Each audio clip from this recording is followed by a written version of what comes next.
Hello guys, and welcome to SIG Scheduling Weekly Meeting.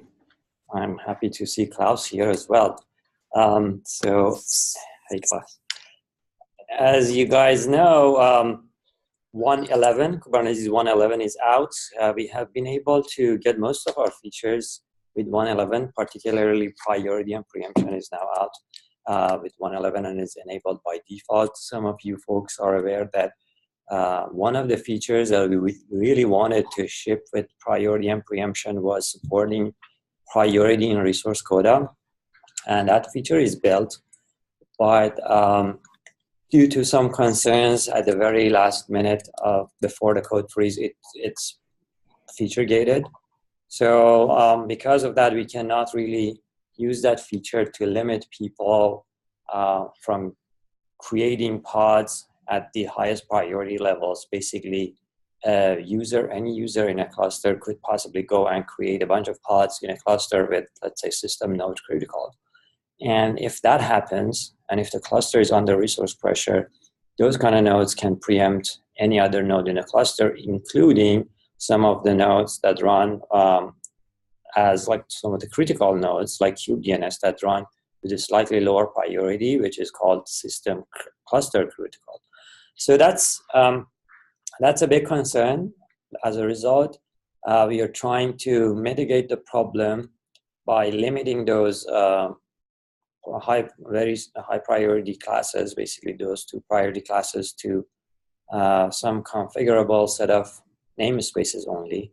And by default, it's going to be only in kube system. So users cannot create pods with those priorities in other namespaces. And our current CODA mechanism has a way of limiting users from creating pods in certain namespaces. So it's going to be very easy for an admin to set CODA or no CODA basically for most of the users of the cluster and preventing them from creating any pods in kube system namespace. In fact, it's not recommended at all to create any pods in kube system namespace anyway.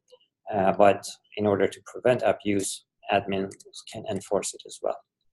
So we are hoping that we can ship this change with 1.11.1 and basically our next dot release.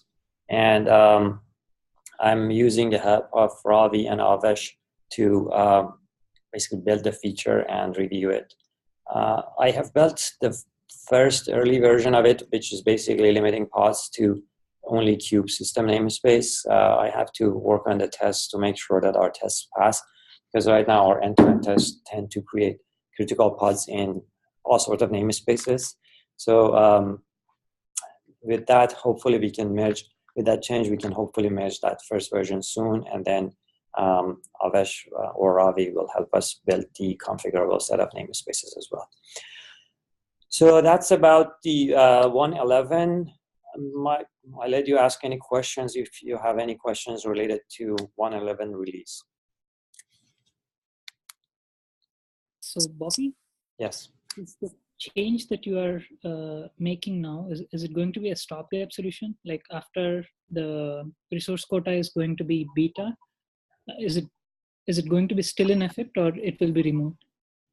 That's actually a good question. I was thinking about it last night as well. I felt like we don't really need to keep it that way.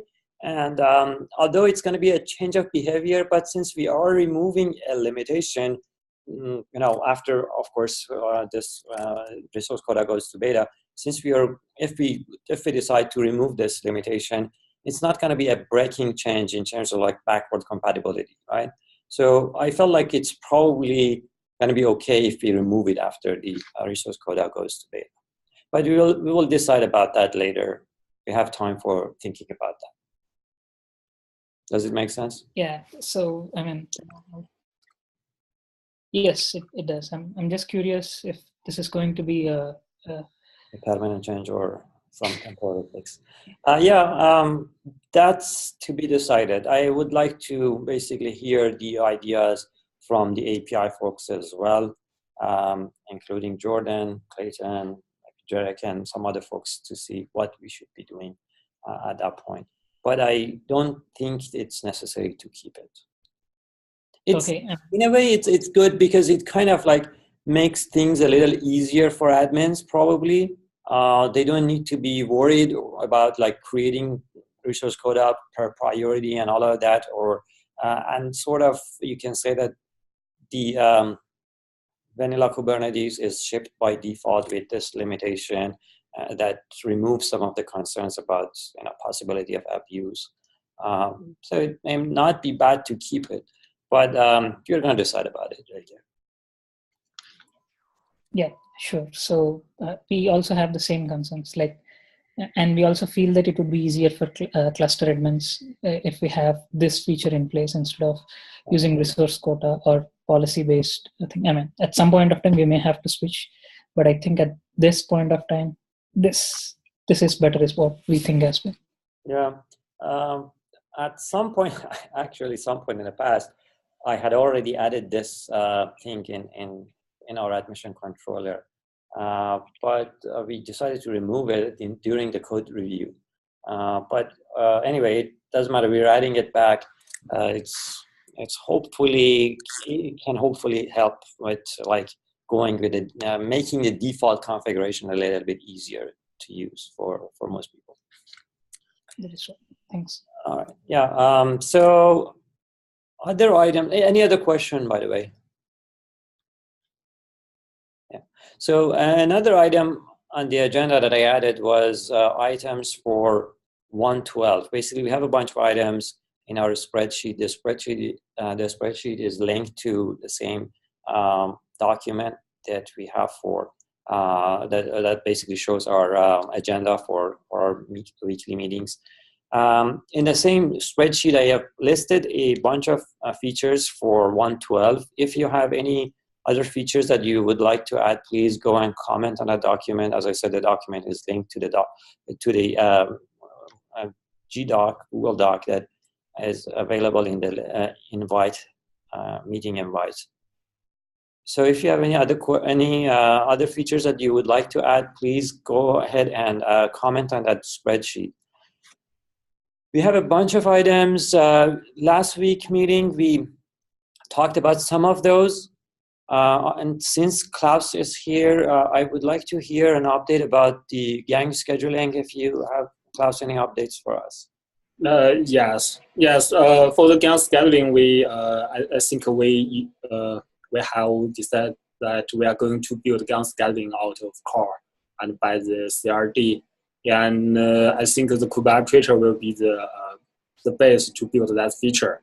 And so I upgrade pull request about the design document, something about the API, and something about how about the queue controller. And as we are going to out of core part, so some implementation part about the scheduler are also changed. I will share the link later after the meeting to the issue, so everyone can give some comments or maybe some case you want to cover in the gang scheduling. And for the plan, I think I'd like to get the alpha in the 1.12. Yeah. Yes, but for the gang scheduling, there are several corner cases. For example, about the resource utilization, when we reserve some resources to make the gang scheduling requirement. Yeah, for such kind of corner case on the performance improvement, maybe as a follow up. I think that will be nice to have, but I don't. Maybe that's not cannot catch up in one release. So in the 1.12, I'm going to provide the alpha feature for gang scheduling. For the other feature, for example, preemption, backfill, and some other advanced feature that will be in next release to improve the performance, to improve the resource utilization. Yeah. Okay. So I will share the link and to the Google group and to the issue, so everyone can have some comments and share here. And I'd like to get it moving forward. Yeah. Okay, sounds good. Another item that I know that you have been working on for a while was tainting node by condition. Yes, yes. So as you know, we would like to graduate those to beta as well. You are very busy. I don't know what your schedule is like for 112. Do you think you can work on those or delegate those to some other folks? I think if there is some other people can help from this one, I can review and approve. I can be the approver or reviewer of this item. I think most feature is here, and in the 1.11 we already faced some other issue here, and I think we may give some tests, give some some case for that, more unit tests or integration tests for this one. That should be enough. I already list the related issue in the append to the related issue to the issue of this feature. So I think that's fine. I can be the approver for this one. So it will be great if you can label that issue with help wanted so that people can find it more easily. Please go ahead and and if people in this meeting are interested in taking that issue, you can say something now. Okay, sure. Thank you. So Harry is here. Harry, do you have any updates for us for equivalence cache or image locality priority function? Yes. As we talked on the Slack, I just changed the equivalence cache with two-level cache. So there's a top-level cache which holds a lock for the node map, and then we have a second-level cache which has lock for the equivalent cache itself.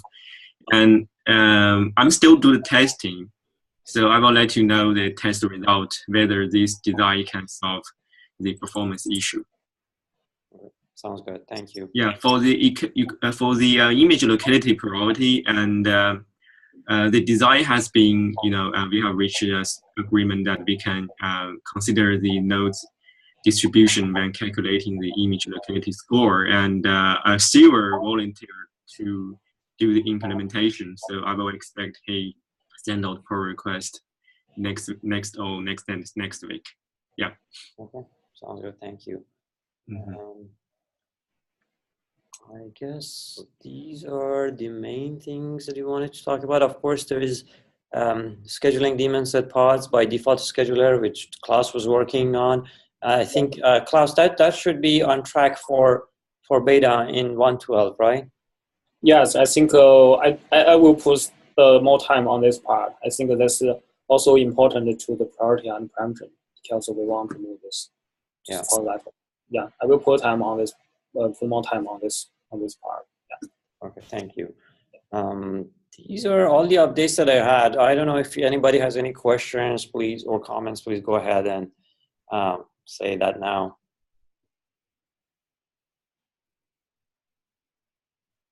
No, if there is no comments or question, we can end this meeting early today. Okay. Going once. Twice. 3, 2, 1. Go. All right.